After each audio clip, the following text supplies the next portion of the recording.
Okay, I just wanted to go over real quick Isaiah 40 that I read the other day. This is just a quick commentary over it. And first of all, the main subject of Isaiah 40 is talking about Christ, and it's pointed to by John when I think it's in John chapter 1, he's mentioning the voice in the wilderness, talking about John proclaiming Jesus and his arrival. And so that is verse 3 in Isaiah 40 right here. And he says, "Make straight in the desert a highway for our God." And in verse 4 it says, "Every valley shall be exalted, and every mountain and hill shall be made low, and the crooked shall be made straight, and the rough places plain." So that is when it says he's going to make the crooked straight, it's like it's an easy path. Like if you didn't know the path, now you will know it through him. And then the glory of the Lord, which is his work on earth through Christ. And then in moments also when, for example, when he was with Moses and I think Elijah, when the disciples were sitting and they saw that happen, and then the miracles.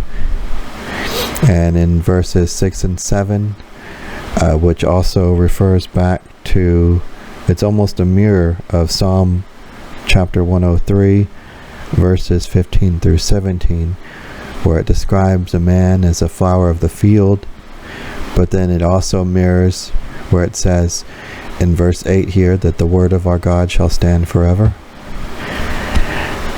And 9 and 10 is basically about his gospel and talking about the deliverance that Jesus is bringing, and talking about the reward, the reapers and the sowers.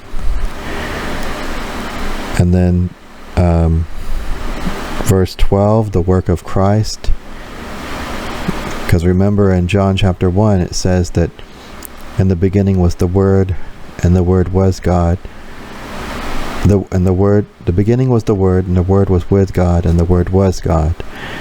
So Jesus is in the beginning, and it also says in there that, I think it says, not anything that was made was not made without him, basically. So he spoke those things into existence, everything that we see. And nothing that exists was created by anything else. So, and it says in verse 12 here in Isaiah 40, "Who hath measured the waters in the hollow of his hand, and meted out heaven with the span, and comprehended the dust of the earth in a measure, and weighed the mountains in scales, and the hills in the balance? Who hath directed the Spirit of the Lord, or being his counselor hath taught him?" And I also see here in verse 14, it reminds me of when Jesus was teaching and they said, "How does he know these things? Is this not, we know this person, his family knows him. When did he receive this knowledge?" Because in verse 14 it says, "With whom he took counsel, and who instructed him, and taught him in the path of judgment, and taught him knowledge, and showed to him the way of understanding. Behold, the nations are as a drop of a bucket, and are counted as the small dust of the balance. Behold, he taketh up the isles as a very little thing." So, and Christ is going to judge the nations, and when he comes back and to do judgment. And then I thought it was interesting also in verses 19 through 20, 19 and 20, it's talking about the workman melteth a graven image, and it talks about the workman seeking a tree. And I feel like that's related also to Jeremiah 10:3, chapter 10, verse 3, which is, let's see if I have that here. I don't know if I do. Jeremiah 10:3. For the customs of the people are vain, for one cutteth a tree out of the forest, the work of the hands of the workman with the axe.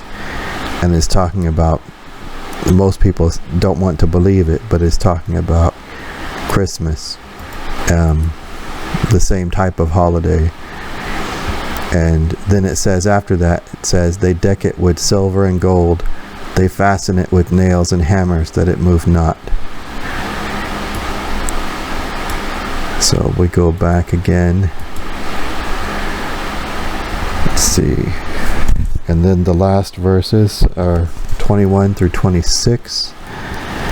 And that says, it is he that sitteth upon the circle of the earth, and the inhabitants thereof are as grasshoppers, that stretcheth out the heavens as a curtain, and spreadeth them out as a tent to dwell in, that bringeth the princes to nothing. He maketh the judges of the earth as vanity. So because this is his work that he's going to do.